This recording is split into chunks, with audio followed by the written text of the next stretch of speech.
नमस्कार दोस्तों, मैं हूं अनूप श्रीवास्तव और आप देख रहे हैं मेरा चैनल। दोस्तों, होली से पहले आपसे मुलाकात हुई थी, अब होली के बाद हो रही है। उम्मीद करता हूं कि आपकी होली अच्छी बीती होगी, आपका ये साल भी अच्छा बीते, आने वाले त्यौहार भी अच्छे तरीके से बीते, यही कामना है। आप अपना आशीर्वाद और स्नेह बनाए रखिए। चलिए इस वीडियो को शुरू करते हैं। और आज का ये वीडियो है मोदी जी के पॉडकास्ट पर, जिसकी चर्चा चारों तरफ हो रही है, सोशल मीडिया से लेकर नेशनल चैनल तक। जी हाँ, एक अमेरिकी पॉडकास्टर हैं लेक्स फ्रिडमैन। अमेरिका के नागरिक हैं और कंप्यूटर इंजीनियर भी है। उनको एक तकरीबन 15 मिनट या 20 मिनट का एक पॉडकास्ट इंटरव्यू प्रधानमंत्री नरेंद्र मोदी ने दिया है, जिसकी काफ़ी चर्चा हो रही है। इस वीडियो में हम चर्चा करेंगे इसी पॉडकास्ट के बारे में। और इस पॉडकास्ट में प्रधानमंत्री नरेंद्र मोदी ने जो चाइना के बारे में कहा है, जो पाकिस्तान के बारे में कहा है, और जो बातें उन्होंने डोनाल्ड ट्रंप के बारे में कही है, उनके बारे में इस वीडियो में चर्चा करेंगे। तो आप इस वीडियो में आखिर तक हमारे साथ बने रहिएगा। और आपसे गुजारिश है कि अगर आपको हमारा वीडियो पसंद आता है या आया है तो हमारे चैनल को लाइक और सब्सक्राइब करना मत भूलिएगा।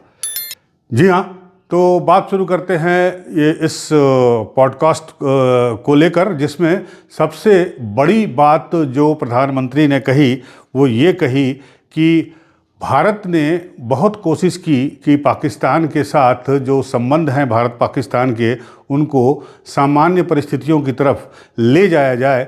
लेकिन पिछले 10 सालों से प्रधानमंत्री इस कोशिश में लगे हुए हैं, बावजूद इसके पाकिस्तान की तरफ से अभी तक इसका कोई पॉजिटिव रिस्पांस नहीं मिला है। और पाकिस्तान का जो हुक्मरान है और पाकिस्तान की जो खुफिया एजेंसीज हैं, पाकिस्तान की जो आर्मी है, वो भारत के प्रति बैर की नीति रखते हैं।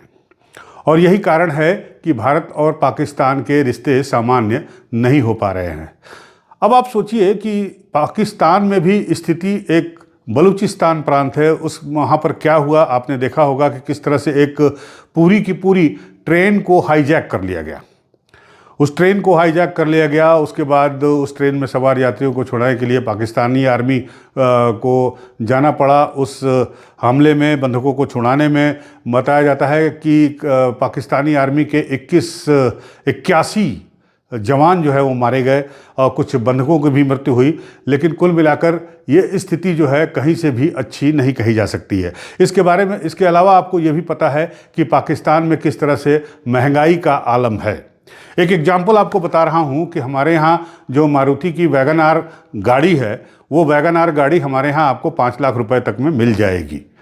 थोड़ा ऊपर मॉडल पे जाएंगे तो थोड़ा ज़्यादा पैसा लग सकता है, लेकिन 5 लाख रुपए अगर आपके पास हैं या फाइनेंस करा सकते हैं बैंक से, तो आप ये गाड़ी ले सकते हैं। लेकिन पाकिस्तान में यही गाड़ी सेकेंड हैंड में 24 लाख रुपए की कीमत पे बिक रही है। जी हाँ, इसी से आप अंदाज़ा लगा लीजिए कि पाकिस्तान में जो अर्थव्यवस्था है उसकी क्या स्थिति है। आखिर पाकिस्तान को क्या करना चाहिए, और पाकिस्तान अगर माकूल जवाब नहीं देता है तो भारत को क्या करना चाहिए, इसी के बारे में प्रधानमंत्री नरेंद्र मोदी ने इस पॉडकास्ट में कहा है। हम उस पर आपसे चर्चा करते रहेंगे। आप इस वीडियो में हमारे साथ अंत तक बने रहिए। The path for friendship, for peace, for good relations between India and Pakistan. अब दुनिया में कहीं पर भी टेररिस्ट की घटना घटती है तो कहीं न कहीं सूत्र पाकिस्तान जाकर के अटकते हैं। अब देखिए 9/11 इतनी बड़ी घटना घटी अमेरिका में। उसका मेन जो सूत्रधार था ओसामा बिन लादेन, वो आखिर में कहाँ से मिला? पाकिस्तान में ही शरण लेके बैठा था। तो दुनिया पहचान गई है कि ये प्रकार से आतंकवादी प्रवृत्ति, आतंकवादी मानसिकता, और वो सिर्फ भारत ही नहीं, दुनिया भर के लिए परेशानी का केंद्र बन चुका है। और हम लगातार उनको कहते रहे हैं कि इस रास्ते से किसका भला होगा? आप आतंकवाद के रास्ते को छोड़ दीजिए। ये स्टेट स्पॉन्सर्ड टेररिज्म जो है वो बंद होना चाहिए। नॉन स्टेट एक्टरों के हाथ में सब छोड़ दिया है, क्या होगा फायदा? और इसकी शांति के प्रयासों के लिए मैं खुद लाहौर चला गया था। मेरे प्रधानमंत्री बनने के बाद मैंने मेरे शपथ समारोह में पाकिस्तान को स्पेशली इनवाइट किया था ताकि एक शुभ शुरुआत हो। लेकिन हर बार हर अच्छे प्रयासों का परिणाम नकारात्मक निकला। हम आशा करते हैं कि उनको सद्बुद्धि मिलेगी और सुख शांति के रास्ते पर जाएँगे और वहाँ की अवाम भी दुखी होगी ऐसा मैं मानता हूँ। क्योंकि वहाँ की अवाम भी ये नहीं चाहती होगी कि रोज़मर्रा की ज़िंदगी जिए। इस प्रकार के मार-धाड़, लोही-लुहान, कट क बच्चे मर रहे हैं, जो टेररिस्ट बन कर के आते हैं, उनकी ज़िंदगी तबाह हो जाती है।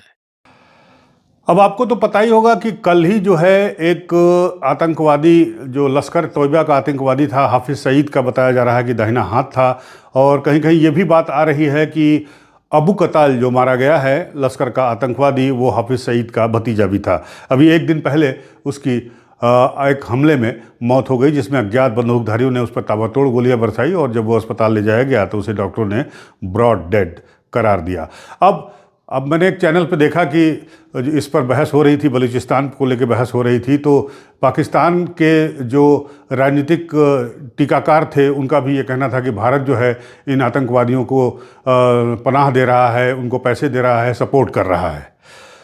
तो पूरी दुनिया में ओसामा बिन लादेन के बाद पाकिस्तान की जो किरकिरी हुई, जिस तरह से अमेरिका ने पाकिस्तान में घुसकर ओसामा बिन लादेन को मारा और फिर उसे दफनाया भी नहीं, अरब सागर की गहराइयों में डुबो दिया उसके डेड बॉडी को, उसके बाद से पाकिस्तान की किरकिरी पूरे दुनिया में हुई और सभी देश ये जानते हैं कि पाकिस्तान ने आतंकवादियों को पनाह दी हुई है या पनाह दे रहा है।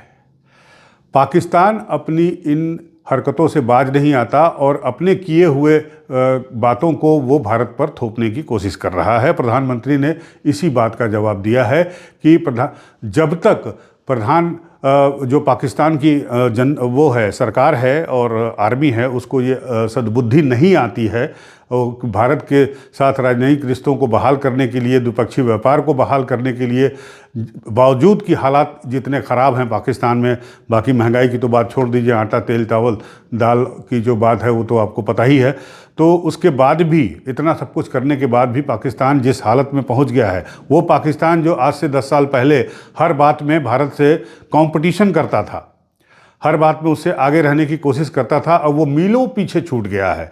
बावजूद उसके वो अभी अपनी आदत से बाज नहीं आ रहा है। इसीलिए प्रधानमंत्री को इस पॉडकास्ट में कहना पड़ा कि हमें इंतज़ार करना होगा तब तक जब तक कि पाकिस्तान को सद्बुद्धि नहीं आ जाती है, और तब तक जो साउथ एशिया के दूसरे देश हैं उनके साथ हम इस इलाके की, इस पूरे कॉन्टिनेंट की, सब कॉन्टिनेंट की तरक्की की बात, खुशहाली की बात उनके साथ मिल बैठकर कर सकते हैं। तो ये तो हुई पाकिस्तान के बारे में प्रधानमंत्री नरेंद्र मोदी ने जो कहा और जो उनका परसेप्शन था। इसके बाद चाइना के बारे में भी उन्होंने खुलकर कहा और कहा कि 2020 के बाद से जब 5 साल बीत चुके हैं, उसके बाद से हमारी कोशिश ये है कि हमारे और उनके बीच एक हेल्दी कंपटीशन हो, न कि विवाद हो, संघर्ष हो। और निश्चित रूप से डोनाल्ड ट्रंप जिस तरह से व्यापार युद्ध पूरी दुनिया में छेड़ रहे हैं, उस स्थिति में अभी आपको याद होगा कि कुछ दिन पहले चाइना के विदेश मंत्री का एक बयान भी आया था कि चाइना और भारत मिलकर एक हेल्दी कंपटीशन मार्केट में कर सकते हैं, एक व्यापार डेवलप कर सकते हैं। बहुत सारी चीज़ें ऐसी हैं जो हम चाइना से लेते हैं और बहुत सारी चीज़ें हमारी भी चाइना में जाती है, लेकिन आने वाली चाइना से चीज़ें ज़्यादा हैं, जाने वाली कम हैं।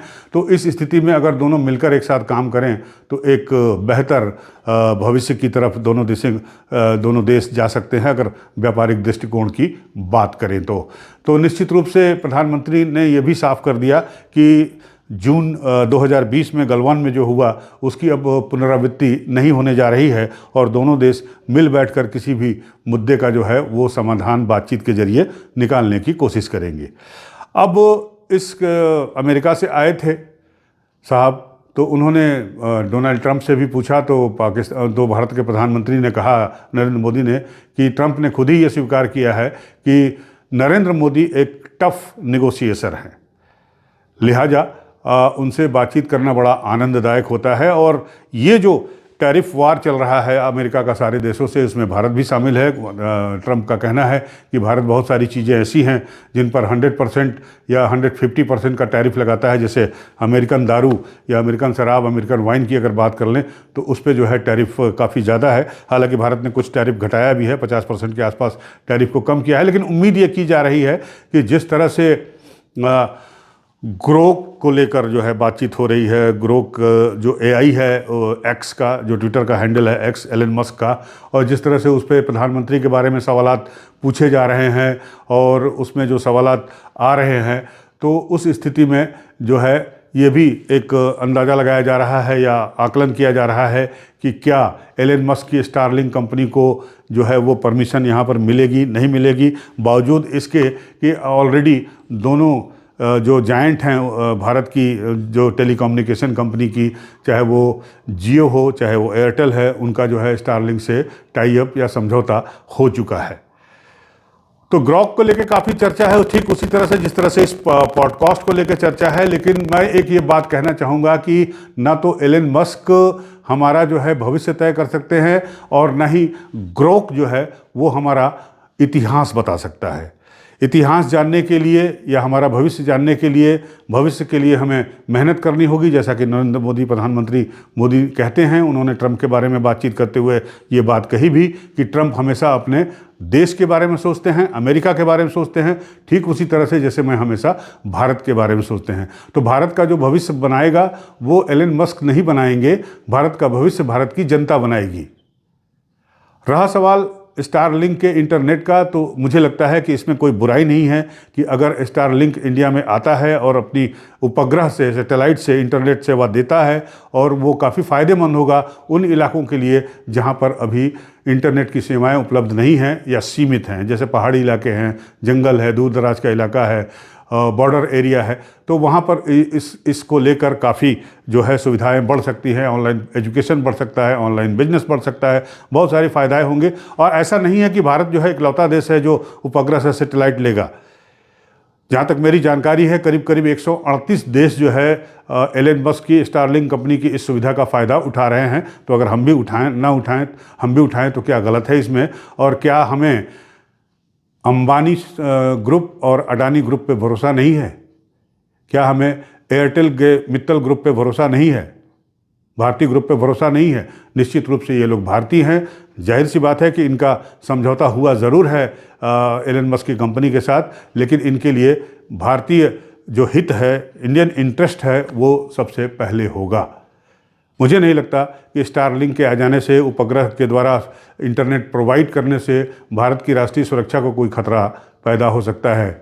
कुछ लोग इस बात की चर्चा कर रहे हैं कि जब ये समझौता हुआ जियो के साथ स्टारलिंक का, तो उसमें सूचना और प्रसारण मंत्री अश्विनी वैष्णव ने एक ट्वीट किया, वेलकम ट्वीट किया, लेकिन उस ट्वीट को 1 घंटे के बाद डिलीट कर दिया गया। उससे कोई फ़र्क नहीं पड़ता।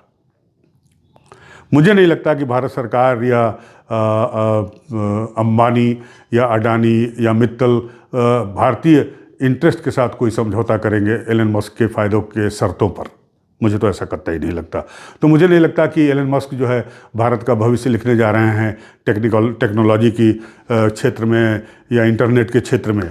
ठीक उसी प्रकार जिस प्रकार से पिछले 48 घंटों से उन्हीं की कंपनी एक्स जो जिसके मालिक एलन मस्क हैं, उस पर जो है जिस तरह से ग्रोक के द्वारा तमाम तरह के उल्टे सीधे सवाल पूछे जा रहे हैं, सोनिया गांधी के बारे में हो और चाहे वो प्रधानमंत्री नरेंद्र मोदी के बारे में हो, ग्रोक जिस तरह से जवाब दे रहा है, उस तरह से लोग कह रहे हैं कि साहब जो भारतीय इतिहास को जिन लोगों ने बताया या आरएसएस के लोग जैसा बताते हैं, बीजेपी के लोग जैसा बताते हैं, वो देखिए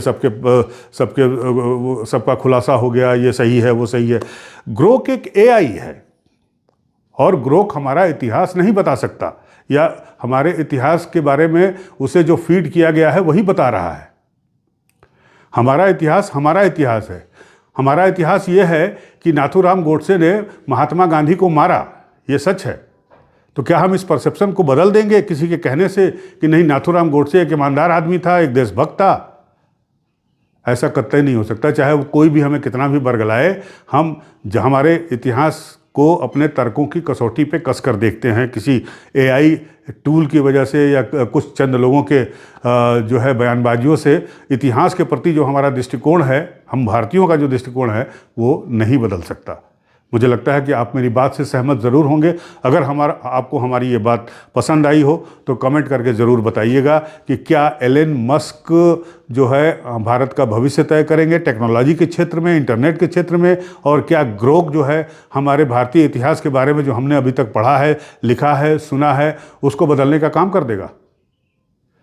गौर करिएगा मेरी इस बात पर और जवाब जरूर दीजिएगा, मुझे इंतज़ार रहेगा आपके जवाब का। और हाँ, लास्ट में आपसे एक बार फिर से गुजारिश है कि अगर आपको हमारा ये वीडियो पसंद आया हो तो हमारे चैनल को लाइक और सब्सक्राइब अवश्य कीजिएगा। धन्यवाद। जय हिंद।